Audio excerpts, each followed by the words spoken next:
Hello students, welcome back to this YouTube channel let's learn with Rajneesh sir classes. तो कैसे हैं आप सभी? मस्त और बढ़िया होंगे। आज के एक नए लेक्चर में आपका बहुत बहुत स्वागत है और काफी इंटरेस्टिंग लेक्चर आज का मेरे भाई होने वाला है। मेरे भाई देखो, कॉलिगेटिव प्रॉपर्टी अपन पढ़ रहे हैं। कॉलिगेटिव प्रॉपर्टी में आरएलवीपी समझ में आ गया? Very good. अगर आपको आरएलवीपी समझ में आ गया मेरे भाई, तो आज की क्लास स्टार्ट करेंगे ईबीपी। सर क्या बोला आपने?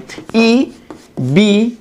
सर ये ईबीपी क्या है? Elevation in boiling point. सबसे पहली बात, अगर आपको एलिवेशन इन बॉइलिंग पॉइंट समझना है तो फर्स्ट ऑफ ऑल सभी स्टूडेंट्स को व्हाट इज बॉइलिंग पॉइंट आना चाहिए, राइट? अगर आपको बॉइलिंग पॉइंट क्या होता है ये मेरे भाई पता चल गया तो आपको समझ में आएगा एलिवेशन क्या है। फिर मैं पढ़ाऊंगा व्हाट इज एलिवेशन। आप अपने नोटबुक में कहीं पे भी क्वेश्चन अराइज करके लिख लो कि sir first of all we know that what is boiling point and second what is elevation. Then आपको समझ में आएगा what is elevation in boiling point, right? मैं आपको कॉजेस भी पढ़ाऊंगा कि क्या कारण है एलिवेशन होने का। समझ में आ गया? एक एक करके समझते हैं। सबसे पहली बात, व्हाट इज बॉइलिंग पॉइंट। आपको मैं बता दूं बॉइलिंग पॉइंट क्या होता है। किसी भी लिक्विड का, देखो किसी भी लिक्विड का जो एक ऐसा टेंपरेचर, आप समझिए एक ऐसे टेंपरेचर पे कि उस लिक्विड का वेपर प्रेशर इक्वल हो जाए एटमॉस्फेरिक प्रेशर के। समझ में आ रहा है मैं क्या बोल रहा हूं? जैसे वाटर है, उसका वाटर का बॉइलिंग पॉइंट 100 डिग्री सेल्सियस होता है।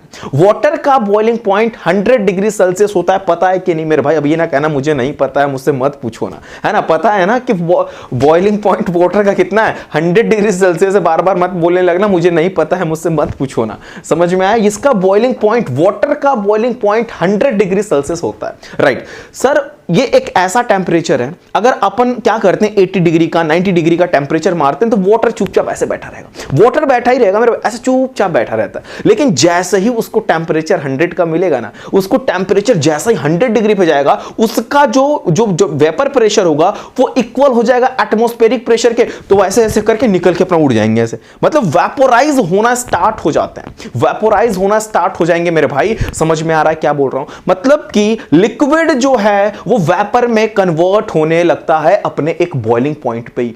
हर एक लिक्विड का अपना एक बॉइलिंग पॉइंट होता है, और बॉइलिंग पॉइंट क्या होता है कि उस लिक्विड का vapour pressure becomes equal to the atmospheric pressure. एक एक बात समझाऊंगा मेरे भाई। What is boiling point? Boiling point की डिफिनेशन यहां से लिखना। The boiling point of a liquid is defined as, क्या बोला सर आपने यहां तक? The boiling point of liquid is defined as. अगर आप किसी लिक्विड का बॉइलिंग पॉइंट डिफाइन करना चाहते हो, अगर आप किसी लिक्विड का बॉइलिंग पॉइंट डिफाइन करना चाहते हो मेरे भाई, at as temperature at which its vapour pressure becomes equal to atmospheric pressure. एक बार रीड करो, समझ में आएगा मैंने क्या बोला था। अभी मैंने वही लाइन तो बोला ना कि लिक्विड का बॉइलिंग पॉइंट मेरे भाई अगर डिफाइन करना चाहते हो तो ऐसा टेंपरेचर जिसपे उसका वेपर प्रेशर, वीपी मतलब वेपर प्रेशर, सब भूल ना जाना, है ना? वीपी क्या होता है? वीपी क्या होता है? Vapour pressure. उस लिक्विड का वेपर प्रेशर इक्वल हो जाए एटमॉस्फेरिक प्रेशर के मेरे भाई, उसी को तो बोलते हैं, उस टेंपरेचर को ही तो बोलेंगे। अब ये बताओ 100 डिग्री सेल्सियस पे वाटर वेपोराइज होता था, उसके वेपर्स 100 डिग्री सेल्सियस पे बनना स्टार्ट होते हैं ना।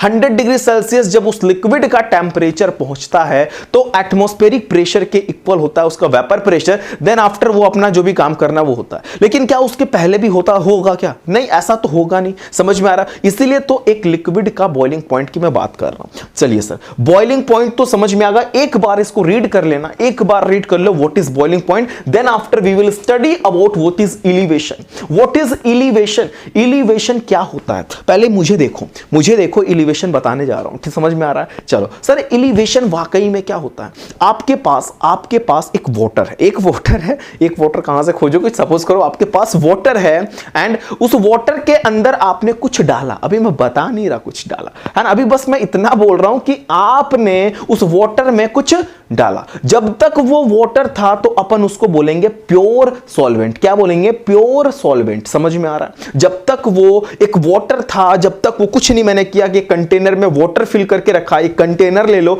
कंटेनर में पानी डाल दो, पानी को बोलेंगे प्योर वाटर है। प्योर सॉल्वेंट है, प्योर सॉल्वेंट है, ठीक है, समझ में आ रहा है। अब ये वाटर जो था ना, ये वाटर जो था ना, ये 100 डिग्री सेल्सियस पे वेपोराइज हो जाता था। 100 डिग्री सेल्सियस पे मेरे भाई वेपर इसका मतलब वेपर में ये कन्वर्ट हो जाता था। लेकिन मैंने इसके अंदर कुछ डाला, जब मैंने इसके अंदर कोई सॉल्यूट डाला, अभी मैं बताऊंगा कौन सा सॉल्यूट डाला, पहले बात को समझना। पहले बात, मैं व्हाट इज एलिवेशन पढ़ा रहा हूं, इधर आओ, मैं व्हाट इज एलिवेशन पढ़ा रहा हूं, देन आफ्टर पढ़ाऊंगा ना कि क्यों क्या हुआ। पहले मैं जैसे जैसे बता रहा हूं समझते चलो। आपके पास एक लिक्विड था, राइट, लिक्विड में मैंने वाटर ले लिया, राइट, वाटर का बॉइलिंग पॉइंट 100 डिग्री सेल्सियस है, अभी भी है, प्योर सॉल्वेंट है तो 100 डिग्री सेल्सियस है। आपने इसके अंदर कोई सॉल्यूट लिया और ऐसे डाल दिया, अब ये मेरे भाई सॉल्यूशन बन गया। अब ये क्या बन गया? सॉल्यूशन बन गया।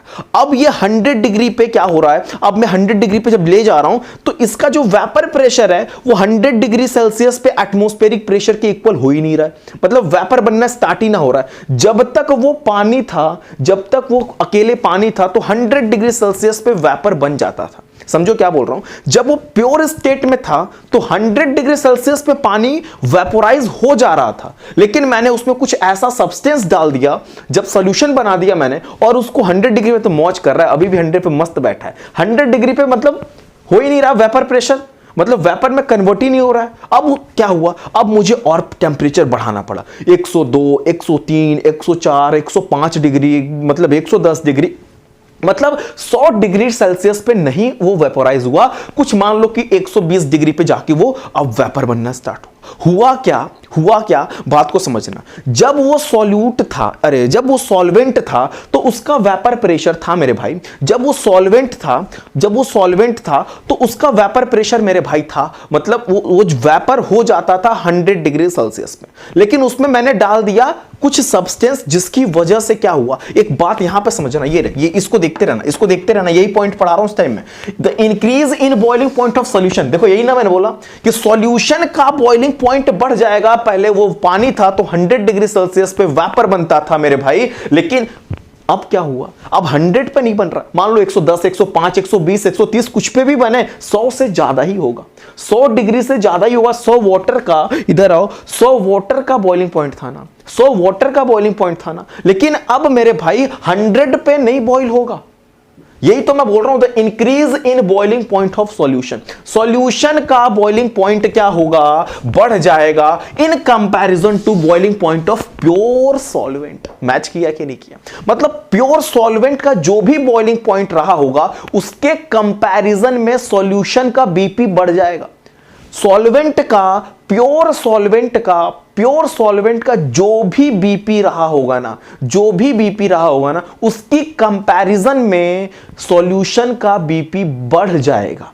अगर सॉल्वेंट 100 डिग्री सेल्सियस पे वेपर बनता था, उसकी बॉइलिंग पॉइंट 100 डिग्री सेल्सियस थी, तो मेरे भाई सॉल्यूशन की 100 नहीं होगी, ज्यादा ही होगी, 105 ही क्यों ना हो लेकिन होगी।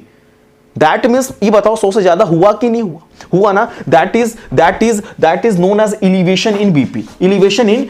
अपन, अच्छा सर एक बात समझना, जो प्योर सॉल्वेंट का बॉइलिंग पॉइंट था उसको मैं टीवी नोट से रिप्रेजेंट कर रहा हूं, अपने माइंड में सेट करो। जब वो प्योर सॉल्वेंट की जो बीपी थी मेरे भाई, जो प्योर सॉल्वेंट का बीपी था उसको अपन टीबी नोट से बोले, राइट।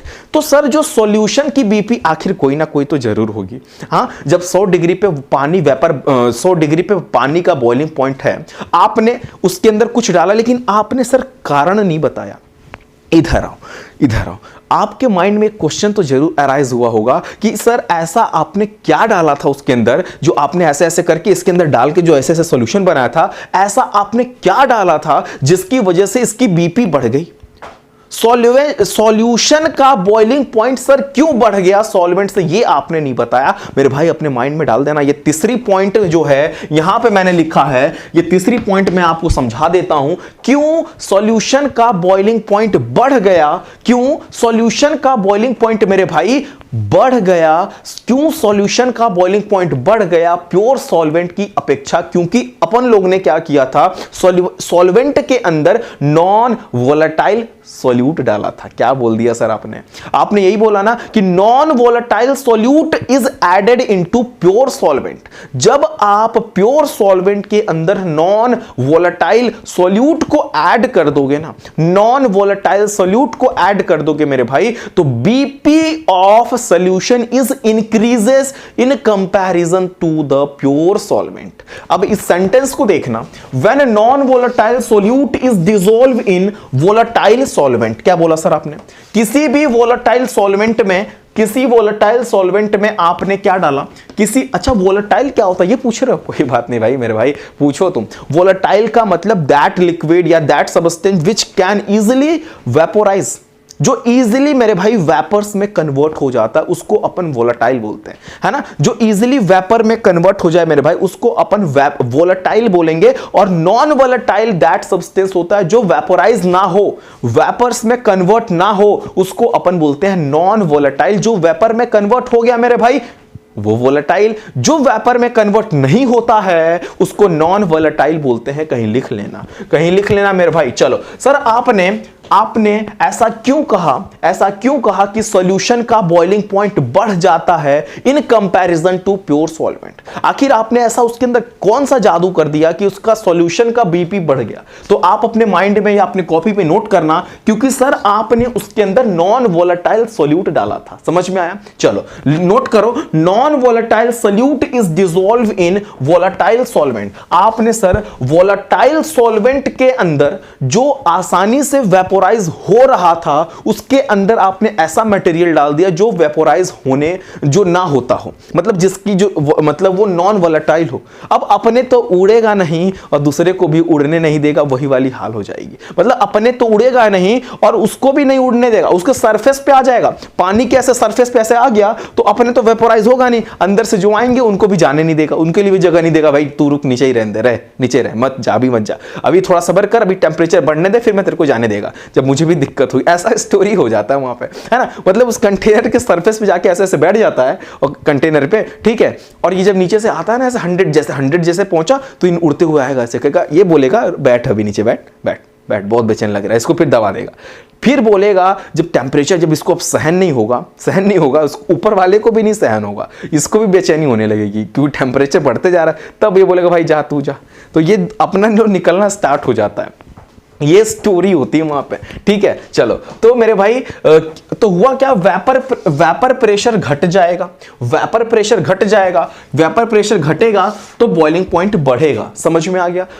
सॉल्यूशन का वेपर प्रेशर घट जाता है तो उसका बॉइलिंग पॉइंट बढ़ जाता है। सॉल्यूशन का वेपर प्रेशर घटता है तो बॉइलिंग पॉइंट बढ़ता है। ये देखो इब्लियोस्कोपी अगर बोलना चाहते हो यहां पे लिख लेना, एलिवेशन इन बॉइलिंग पॉइंट के बगल में आपको लिख लेना चाहिए था, वहां पे कोई मतलब ना है लिखने का, मैंने लिख दिया ऐसे। इब्लियोस्कोपी मेरे भाई एलिवेशन इन बॉइलिंग पॉइंट ना बोल के, अगर आप इब्लियोस्कोपी के नाम से भी पूछा जा सकता है आपको, ठीक है। चलिए सर, यानी कि फर्स्ट ऑफ ऑल हम लोग को ये एक बात पता चला, व्हाट इज बीपी, सभी को पता चल गया व्हाट इज बीपी। चलो अगर आपको बॉइलिंग पॉइंट पता चल गया तो आप एलिवेशन पढ़ लेना। सर एलिवेशन में एक कॉन्सेप्ट आपने बताया था कि जब तक वो सॉल्वेंट प्योर था तो उसको अपन टीबी नॉट से बोलते थे। वो सॉल्वेंट, वो प्योर सॉल्वेंट का जो भी बीपी रहा होगा, मान लो वाटर ही है, मान लो प्योर वाटर ही ले लिया, उसका बॉइलिंग पॉइंट 100 डिग्री सेल्सियस है, तो सॉल्वेंट के बीपी को अपन टीबी नॉट से दिखाएंगे, राइट। तो सर जो सॉल्यूशन बना जिसमें आपने नॉन वोलेटाइल सॉल्यूट डाला तो एक सॉल्यूशन तैयार हुआ। आखिर सॉल्यूशन का भी तो कोई ना कोई बीपी होगा, सॉल्यूशन का भी तो कोई ना, मान लो 100 पे सर नहीं बन रहा, 105, 110, 120, 130 डिग्री सेल्सियस पे वेपोराइज तो होगा, उसकी बॉइलिंग पॉइंट तो होगी। तो वही मेरे भाई जो टीबी होता है वो बीपी ऑफ सॉल्यूशन होता है। यानी कि अगर बॉइलिंग पॉइंट ऑफ सॉल्यूशन आपसे पूछा जाए तो उसको अपन टीबी से कर दिए। समझ में आ रहा है? तो सर इसमें हुआ क्या, मान लीजिए कि सॉल्वेंट का बीपी कुछ था और सॉल्यूशन का बीपी कुछ हुआ, ठीक है। तो सर एलिवेशन का मतलब क्या हुआ कि उसकी बीपी, सॉल्यूशन की बीपी बढ़ गई सॉल्वेंट की अपेक्षा, उसको अपन एलिवेशन से बोलेंगे, राइट। ऐसे अपन बोल सकते हैं del TB is equal to TB minus TB nought. यहां पे अगर लिखना चाहता हूं तो शॉर्ट ब्रैकेट में लिख लेना, इज इक्वल टू, इसी के आगे लिख लो, इज इक्वल टू, स्पेस नहीं है मैं नीचे लिख दे रहा हूं, इक्वल टू करके लिख लो, ई बी पी, ऐसे करके लिख लो, इक्वल टू उसी के बगल में लिख लेना ईबीपी, फिर उसके बाद इसको लिख लेना। समझ में आया? दैट मींस ईबीपी क्या हुआ कि अगर आपको बताना है कितना बॉइलिंग पॉइंट इसका बढ़ा मेरे भाई, तो TB minus TB not. TB कौन है? टीबी कौन है बताओ? टीबी कौन है? बॉइलिंग पॉइंट ऑफ सॉल्यूशन है ना। सॉल्यूशन का बॉइलिंग पॉइंट, सॉल्यूशन का बॉइलिंग पॉइंट माइनस सॉल्वेंट का बॉइलिंग पॉइंट। सॉल्यूशन का बॉइलिंग पॉइंट माइनस अगर सॉल्वेंट का कर दें, सॉल्यूशन का बॉइलिंग पॉइंट माइनस सॉल्वेंट का बॉइलिंग पॉइंट कर दें तो कुछ टेंपरेचर आएगा। मान लीजिए कि इसका बॉइलिंग पॉइंट 125 है, एक एग्जांपल ले रहा हूं, 125 है, ये 100 पे होता हो तो 125 माइनस 100 करूंगा तो कितना आएगा पता है ना? नहीं पता तो बता देना, बता दूंगा, 25 आएगा। ठीक है, तो 25 आ गया तो 25 डिग्री मेरे भाई वो डेल टीबी निकल गया, दैट मींस ईबीपी निकल गया, एलिवेशन इन बॉइलिंग पॉइंट पता चल गया। समझ में आ रहा है? ऐसा कुछ मामला होता है। ठीक है, तो सर एक कॉन्सेप्ट क्लियर किया आपने कि हमेशा डेल, ये यहां पे हमेशा TB naught is less then TB, बात तो सही है, TB naught is less then TB. TB भाई टीबी मेरे क्या है? सॉल्यूशन का बीपी है ना, सॉल्यूशन का बीपी है। ठीक है, टीबी किसका बीपी है? टीबी नॉट किसका बीपी है? टीबी नॉट किसको रिप्रेजेंट कर रहा है मेरे भाई? टीबी नॉट किसको रिप्रेजेंट कर रहा है? सॉल्वेंट का बीपी है, सॉल्वेंट का बीपी है मेरे भाई। समझ में आ रहा है? सॉल्वेंट का बीपी हमेशा कम होता है सॉल्यूशन के बीपी से, या तो ऐसे भी बोल सकते हो सॉल्यूशन का बीपी हमेशा ज्यादा होता है सॉल्वेंट के बीपी से, आप ऐसे भी बोल सकते हो। राइट सर, इसको ग्राफ के माध्यम से समझाते तो मजा आ जाता। मान लीजिए कि ये जो कर्व है, मेरे भाई, ये कर्व जो है अपन ने वीपी, अपन ने वेपर प्रेशर और टेम्परेचर के वर्सेस ग्राफ बनाया। हम लोग टेम्परेचर, यहां पे टेम्परेचर वर्सेस वेपर प्रेशर, ये वेपर प्रेशर उतना दूर मैंने लिखा, आप यहां नजदीक करके यहां से एरो बना के लिख लेना। ठीक है, एटीएम को इधर भी कर सकते हो, 1 एटीएम उठा के यहां लिख लो, ऐसे कोई दिक्कत ना, यहां पे लिख लो 1 एटीएम। ठीक है, और ये वीपी को और नजदीक कर लो, मेरे पास स्पेस था मैंने लिख लिया, आपके पास कॉपी में इतना स्पेस तो होगा नहीं। ठीक है, चलो, तो टेम्परेचर वर्सेस वेपर प्रेशर के मैंने ग्राफ ड्रॉ किया। राइट, ये प्योर सॉल्वेंट का क्या है? ये प्योर सॉल्वेंट का ग्राफ है। मान लीजिए जो कर्व बना, ये जो कर्व है मेरे भाई, ये प्योर सॉल्वेंट का है। राइट, जब ये देखो प्योर सॉल्वेंट है, यस सर है, प्योर सॉल्वेंट का ये लाइन है, दैट मींस कर्व है, लाइन ना बोलो कर्व बोलो सर। इसके अंदर आपने प्योर सॉल्वेंट के अंदर आपने नॉन वोलेटाइल सॉल्यूट डाला, नॉन वोलेटाइल सॉल्यूट डाल दिया। राइट, तो सॉल्यूशन तैयार होगा। सॉल्यूशन का मेरे भाई ग्राफ ये हो गया, सॉल्यूशन का ग्राफ ना बोलो, सॉल्यूशन का कर्व बोल दो, ये हो गया। 1 एटीएम के प्रेशर पे देखा जाएगा, ये 1 एटीएम का प्रेशर लग रहा है, यहां पे 1 एटीएम का प्रेशर हो गया। 1 एटीएम के प्रेशर पे ये देखो प्योर सॉल्वेंट का यहां पे प्रेशर पे यहां पे जब देखा गया तो ये मेरे भाई टीबी नॉट हो गया।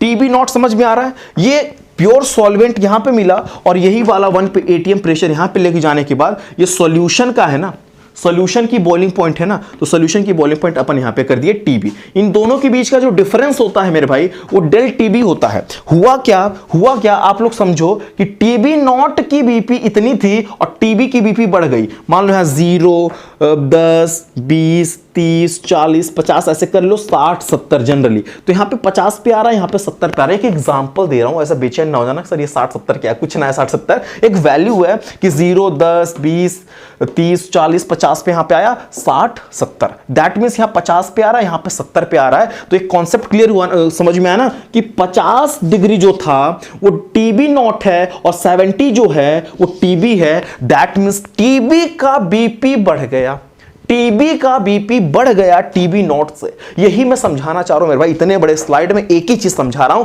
कि टीबी का बीपी टीबी का बीपी नहीं, टीबी बोल दो उसको, सीधे बोल दो, टीबी ना बोलो, ऐसे बोलो सॉल्यूशन का बीपी बढ़ गया सॉल्वेंट से। ये मैं बोलना चाह रहा हूं, टीबी का बीपी क्या हो गया?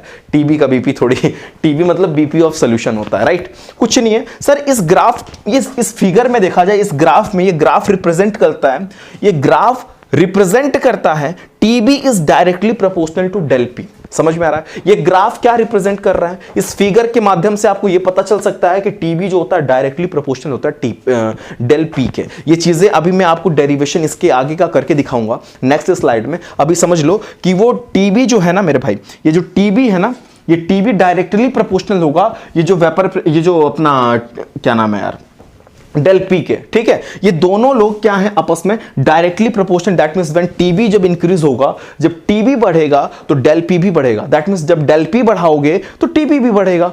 नॉर्मल सी बात है, ठीक है। चलो इतना समझ में आ गया। इसके आगे का डेरिवेशन मैं अभी बढ़ाता हूं। इस स्लाइड में ऐसा कुछ छूटा हो तो पूछ सकते हो, ठीक है, कमेंट बॉक्स में। लगभग थोड़े वीडियोस भी बड़े हो रहे हैं, जा रहे हैं, कोई दिक्कत की बात नहीं है। देखो कंप्लीट चीजों को समझना है तो वीडियोस थोड़े बड़े मिलेंगे, ऐसा कोई दिक्कत की बात नहीं है। आप 2x पे करके देखो। वैसे जनरली मैं 2x पे खुद ही बोल रहा हूं। ऐसा देखो, एलिवेशन इन बॉइलिंग पॉइंट समझने से पहले आपको बॉइलिंग पॉइंट आना चाहिए, राइट। फिर उसके बाद एलिवेशन आना चाहिए, एलिवेशन होने का कारण आना चाहिए, क्यों एलिवेशन होता है वो पता चल गया। आपको फिर ग्राफ आना चाहिए, ग्राफ के बाद आपको ये रिलेशन आना चाहिए कि TB is directly proportional to del P होता है। ये फिगर रिप्रेजेंट कर, यहां पे लिखना चाहते हो लिख लो, फिगर रिप्रेजेंट लिखना चाहते हो लिख लो, फिगर ऐसे स्पेस यहां लिख लो। फिगर, ये फिगर क्या है, ग्राफ क्या है, जो भी आप इसको बोल रहे हो, फिगर रिप्रेजेंट कर रहा है, ठीक है। ये फिगर रिप्रेजेंट कर रहा है ये रिलेशन, ठीक है, ये रिलेशन बता रहा है, और कुछ ऐसा नहीं है। चलो अभी मैं आपको एक काम करता हूं, एक और स्लाइड लगाता हूं, मजे वाली स्लाइड आएगी, आपको इंटरेस्ट आएगा, इसका स्क्रीनशॉट ले लो। आपके सामने मैं ईबीपी का डेरिवेशन लगाता हूं, ध्यान से देखना।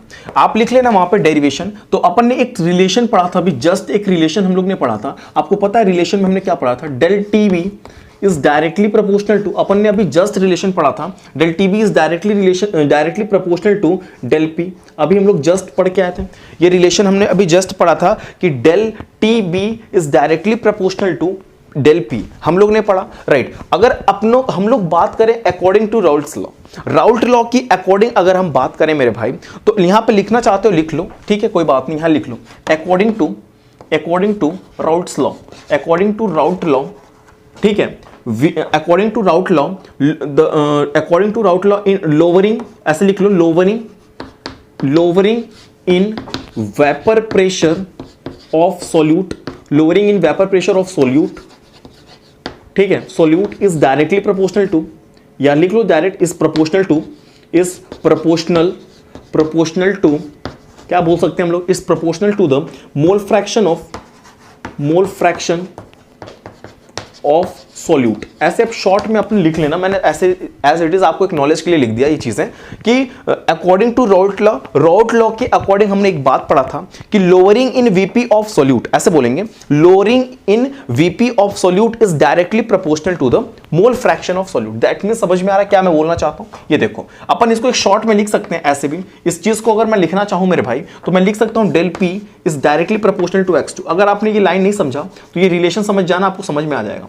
ये रिलेशन समझ जाना, del P is directly proportional to x2, समझ में आ गया। इस सेंटेंस का मतलब मैं आपको इजीली समझा दिया कि del P is directly proportional to x2। ये सेंटेंस आपको आ गया समझ में, राइट। इसको अपन इक्वेशन 1 बोल दिए, इसको अपन इक्वेशन 2 बोल दिए। ये सेंटेंस लिख लो, मैंने लिखा नहीं, अगर समझ में नहीं आया तो मैं बोल दे रहा हूं according to Raoult law lowering in VP of solute of mole fraction, है ना। According to Raoult law the lowering in VP that means vapour pressure of solute is proportional to the mole fraction. आप ऐसे लिख सकते हो, कोई दिक्कत नहीं है। चलो फर्स्ट और सेकंड को अपन कंबाइन करते हैं तो देखेंगे फर्स्ट में यहां पे भी डेल पी है, यहां पे भी डेल पी है, राइट। तो अपन एक सिस्टम लिखेंगे यहां पे एक चीज लिख देता हूं मैं, del TB is directly proportional to x2।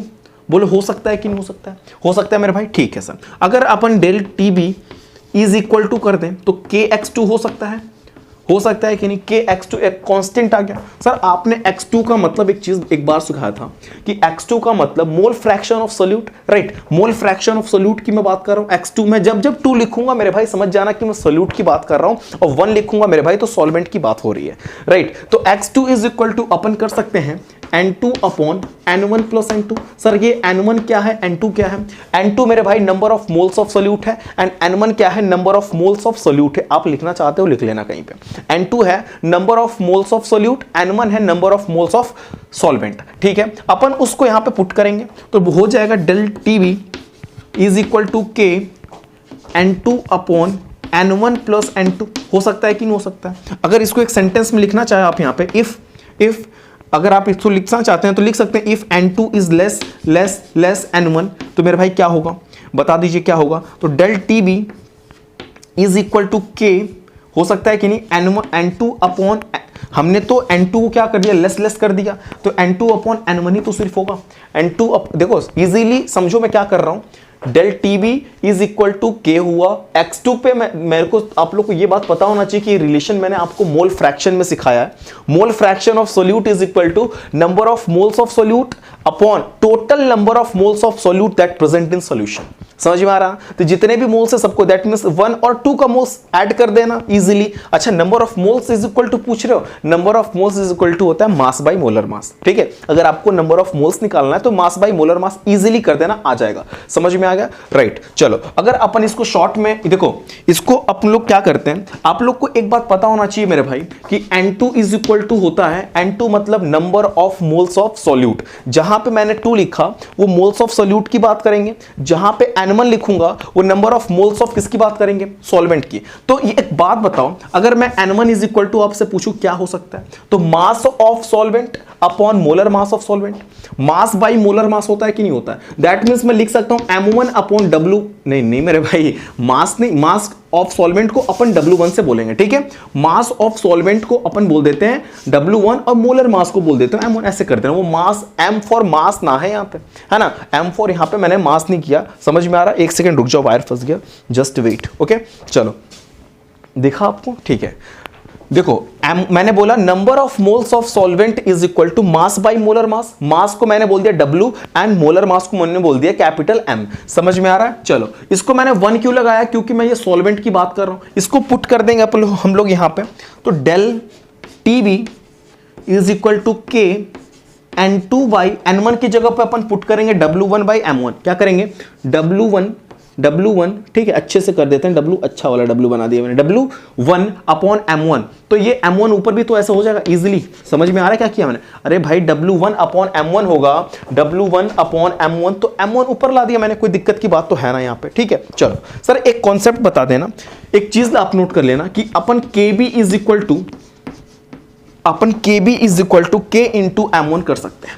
अगर मैं KB लिखूंगा कहीं पे, दैट मींस उसमें constant term and molar mass of, ये देखो मेरे भाई, मोलर मास ऑफ सॉल्वेंट है ये, ठीक है, उसके अंदर इन्वॉल्व है। ठीक, चलो, तो ये तो रिलेशन हो गया। और ये मेरे भाई जो N2 अपॉन W1 है, ये मोलैलिटी को बताता है। किसको बताता है? Small m is equal to molality होता है। देखना ध्यान से, small m is equal to मैंने क्या कर दिया, मोलैलिटी। सर मोलैलिटी क्या होता है? मोलैलिटी क्या होती है? Number of moles of solute by, यहां से देखना, molality is equal to a formula होता है N2 बाई W1। समझ में आ रहा है? Molality is equal to formula होता है N2 बाई W1। N2 क्या होता है मेरे भाई? Number of moles of solute, number of moles of solute by यहां पे देखो क्या है, वेट है ना, यहां पे मास बोल देना, मास ऑफ सॉल्वेंट।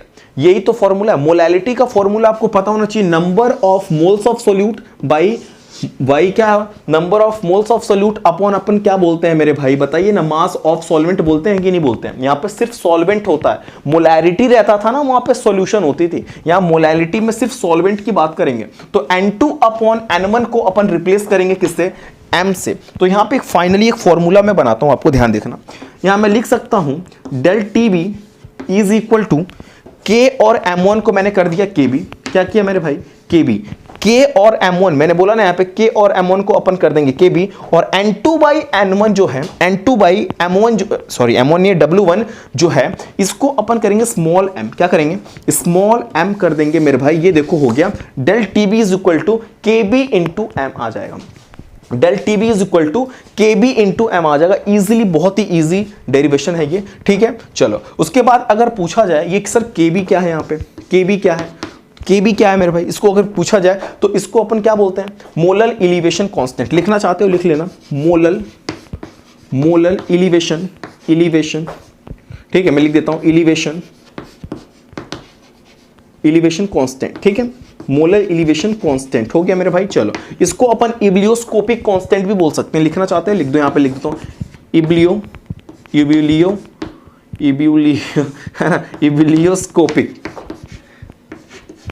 इब्लियोस्कोपिक कांस्टेंट। इतना अच्छा नाम है इसका ना, ebullioscopic constant where m means क्या होता है, मोलैलिटी। चलो तो del TB is equal to हो गया kb इंटू एम, ये डेरिवेशन बहुत ही इजी है।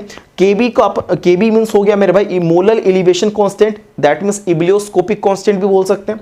स्मॉल m मींस यहाँ पे मोलैलिटी, और molality is equal to number of moles of solute by यहाँ पे अपन क्या करते हैं, mass of solvent. Mass of solvent को ही तो W1 से दिखाते हैं मेरे भाई, लिख लो यहाँ पे मास ऑफ सॉल्वेंट होता है ये, कोई बेचैन की बात तो ना है ना, ठीक है। Number of moles of solute है ये, number of moles of solute है, ठीक है, समझ में आ रहा है, राइट। चलो ये m क्या है, मोलैलिटी है, m क्या है, मोलैलिटी है। तो ये मोलैलिटी इक्वल टू फॉर्मूला बहुत पहले मैंने पढ़ाया था। x2 क्या है मेरे भाई, मोल फ्रैक्शन है, क्या है, मोल फ्रैक्शन ऑफ सॉल्यूट की मैं बात कर रहा हूं, ठीक है, क्योंकि मैं 2 लिखा हूं, आपको कोई दिक्कत ना है यहाँ पे। ये क्या है, number of moles of solvent है ये, ठीक है, कोई दिक्कत तो नहीं आ रही इसमें, ठीक है। यहाँ पे लिख सकते हो मास ऑफ सॉल्वेंट है ये, मास ऑफ सॉल्वेंट है ये, ठीक है। चलो ये क्या है, मोलर मास ऑफ सॉल्वेंट है ये, मोलर मास ऑफ सॉल्वेंट है ये, राइट। सॉल्वेंट लिख लेना यहाँ पे, सॉल्यूट ना लिखना, बेचैन हो जाओगे तुम, ठीक है, कोई दिक्कत की बात नहीं। यहां पर फिर से देख लो एक बार, del TB is directly proportional to del P, हम लोग ने ये रिलेशन पढ़ा था अभी जस्ट पीछे ग्राफ में। Del TB is directly proportional to del P according to Raoult's law, बात करेंगे according to Raoult's law, lowering in vapour pressure of solute is proportional to the mole fraction of solute हो गया। That means ये relation अगर आपको आ जाए, del P is directly proportional to x2, जब ये डायरेक्टली तो ये देखो इक्वेशन फर्स्ट एंड सेकंड दोनों को कंपेयर करेंगे, इसमें भी डेल पी है, इसमें भी del P, that means del TB is directly proportional to x2 हो सकता है कि नहीं हो सकता है, राइट। चलो अगर ये डायरेक्टली प्रोपोर्शनल हटाएं तो एक कांस्टेंट टर्म अपन ने k लाया यहां पे, डायरेक्टली प्रोपोर्शनल k आ गया, where x2 means n2 upon n1 plus n2 होता है। x2 का मतलब ही होता है मोल फ्रैक्शन, और मोल फ्रैक्शन की डेफिनेशन होती है कि जिसका भी आपको मोल फ्रैक्शन निकालना है उसके मोल्स को डिवाइड देंगे total number of moles which are present in the solution, okay. चलो अगर ये मान लेते हैं कि n2 is less than n1, that means क्या हो गया, n2 को एकदम लेस कर दिया ना, सॉल्यूशन इज डाइल्यूटेड, अगर आप लिखना चाहते हो कोई दिक्कत ना है, यहाँ पे n2 अपॉन n1 हो जाएगा, ठीक है। हम लोग ने क्या किया कि n1 इज इक्वल टू, एक फॉर्मूला भी मैंने आपको बताया था कि n1 इज इक्वल टू होता है W1 अपॉन m1। सर ये n क्या है, यहाँ पे नंबर ऑफ मोल्स है, n क्या है यहाँ पे, नंबर ऑफ मोल्स होता है। अगर मैंने 1 लिखा है तो number of moles of solute नहीं, अगर मैंने 1 लिखा है तो number of moles of solvent है, अगर मैंने 2 लिखा है तो number of moles of solvent है, सॉल्यूट है, ठीक है, समझ में आ रहा है। 2 जो होता है वो सॉल्यूट को रिप्रेजेंट करेगा, 1 जो होगा वो सॉल्वेंट को करता है, इजी समझ लो। 2 जो है कि यहाँ पे हर जगह अलग अलग, किसी बुक में हम लोग A और B से देखेंगे, A और B से रिप्रेजेंटेशन होता है, किसी में 1 और 2 से, आपको जो भी इजी समझ में आए वो कर सकते हो। A और B वाला भी आ रहा है तो भी बताना, वही वाला बता दूंगा आपको, कोई दिक्कत नहीं है, ठीक है। इसको एक बार नोट कर लो, यहाँ पे x2 की जगह मैंने पुट किया, और ये आपको दोनों k और m1 जो होता है kb के इक्वल होता है, और ये स्मॉल m का खुद ही फॉर्मूला हो रहा है, n2 अपॉन m1 जो हो रहा है ये मोलैलिटी हो रही है, तो उसको रिप्लेस करो ना m से, मैंने m कर दिया, इसको हटाया यहां से, मैंने मोलैलिटी कर दिया, एंड k इंटू m1 को मैंने कर दिया kb, वेयर kb मींस होता है molar elevation constant, that is ebullioscopic constant बोलता है। एक बार मैंने रिवाइज भी करा दिया, इसको एक बार नोट कर लो। एक और मैं आपको अभी मोलर मास निकालने का, मोलर मास या that means molecular mass of solute निकालने का फॉर्मूला डिराइव करते हैं। इसको आपके सामने मैंने नेक्स्ट स्लाइड लगाया, इस स्लाइड में अपन बात करेंगे relationship between elevation in boiling point and molecular mass of non volatile solute. सबसे पहली बात ये क्या है, इस टॉपिक का मतलब क्या है, सबसे पहले हम लोग बात समझते हैं। एक देखो अपन लोग ने एक अभी फॉर्मूला पढ़ा था, ध्यान से समझना, एक हम लोग ने अभी फॉर्मूला पढ़ा था, जस्ट 1 मिनट पहले की क्लास है ये, कि del TB is equal to kb into m, अभी जस्ट हम लोग पढ़ के आए। Where small m means molality, small m का मतलब मेरे भाई क्या होता है, मोलैलिटी। अगर मैं small m is equal to, that means मैं अगर आपको मोलैरिटी नहीं बोलना मेरे भाई, मोलैलिटी बोलना, ठीक है, मोलैलिटी, ठीक है, इज इक्वल टू क्या बोल सकते हैं हम लोग, क्या बोल सकते हैं, नंबर ऑफ, लिख लेता हूं मैं आराम से, number of moles of solute, right, number of moles of solute upon mass of solvent होता है कि नहीं होता है मेरे भाई, बता दो ध्यान से। ये फर्स्ट क्लास बहुत पहले हम लोग ने पढ़ रखा है, molality is equal to number of moles of solute by mass of solvent. अगर मेरे भाई ये ग्राम में है अगर ग्राम में तो 1000 से अपन क्या करेंगे, मल्टीप्लाई कर देंगे। समझ में आया? Right sir. ये ना यहां पे जो अगर इसको शॉर्ट में लिखना चाहते हो, अगर शॉर्ट में, तो मेरे भाई small m is equal to number of moles of solute को अगर आप लिखना चाहते हो शॉर्ट में, तो मेरे भाई N2 लिख सकते हो कि नहीं लिख सकते हो? Number of moles of solute को हम लोग N2 कर सकते हैं, राइट। मास ऑफ सॉल्वेंट की अगर मैं बात करूं मेरे भाई, तो इसको सॉरी मास ऑफ सॉल्वेंट की अगर मैं बात करूं मेरे भाई, तो मैं इसको W1 कर सकता हूं, ओके, इंटू 1000 हो सकता है कि नहीं हो सकता? इसी चीज को मैंने लिख लिया। सर यहां पे जो N2 है, N2 का मतलब मेरे भाई क्या होता है, मैं लिख देता हूं यहां पे। N2 का मतलब होता है number of moles of solute, right. Number of moles of solute होता है। N2 मींस होता है number of moles of solute. तो number of moles of solute equal to मेरे भाई एक फॉर्मूला होता है मास ऑफ, यहां पे लिख देता हूं मैं, मास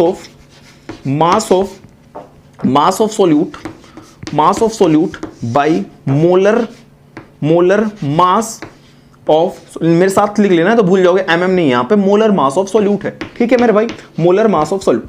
अपन मास ऑफ सोल्यूट को कर सकते हैं, अगर ये N2 है तो मास ऑफ सोल्यूट को मेरे भाई मैं W2 कर सकता हूं, upon molar mass of solute को मैं कर सकता हूं M2। समझ में आ रहा है? यानी कि एक फॉर्मूला समझ में आया कि N2 is equal to upon W2 upon M2 कर सकते हैं। समझ में आ रहा है? वेयर N2 का मतलब, यहां पे N2 का मतलब है number of moles of solute, okay. Number of moles of solute equal to formula होता है mass of solute by molar mass of solute. तो हम लोग N2 is equal to W2 by M2 बोल सकते हैं कि नहीं? क्योंकि N2 का मतलब होता है, जहां पे मैंने 2 लिखा मेरे भाई, ये मोलर मास को रिप्रेजेंट, जहां पे मैंने 2 लिखा ये सॉल्यूट को रिप्रेजेंट करेगा, एंड 1 जो होता है ये सॉल्वेंट को रिप्रेजेंट करता है।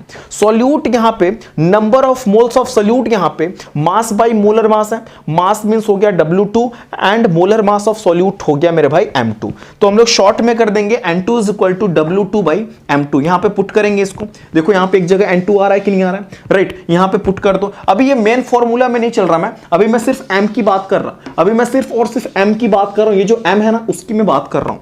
चलो इसमें हम लोग क्या करेंगे, ये N2 की वैल्यू उसमें पुट करो। तो अगर हम लोग क्या करते हैं, यहां पे मैं पुट करता हूं, ध्यान से देखना, यहां पे देखो, यहां पे मैं पुट करता हूं, यहां पे कहां गया मेन फॉर्मूला अपना, ये रहा।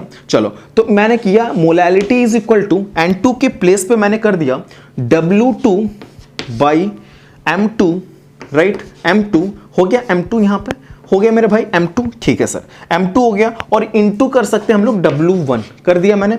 W1 ये कौन सा W1, ये N2 की प्लेस पे मैंने W2 बाई M2 किया, और ये W1 एज इट इज है, एज इट इज मैंने 1000 भी कर दिया। यानी कि एक मोलैलिटी का इतना बड़ा फॉर्मूला आपको लर्न होना चाहिए। इसको मैं नेक्स्ट दूसरे चौक से लिख देता हूं, ये देखो यहां पे ऐसे, ये मेन फॉर्मूला है। Where M is equal to M2, where M is equal to मेरे भाई, ये M क्या है यहां पे, मोलैलिटी है। M क्या है यहां पे, मोलैलिटी है। Molality is equal to mass of solute by molar mass of solute into mass of solvent into 1000 मैंने कर दिया। इस M की वैल्यू को अपन पुट करेंगे यहां पे, किसकी जगह पे, KB इंटू M है ना, वहां पे पुट करेंगे। इसको नोट करो, मैं आपको इरेज करके बताता हूं, एक सेकंड रुक जाओ। डस्टर मैंने कहां रख दिया, एक बार रुक जाओ भाई।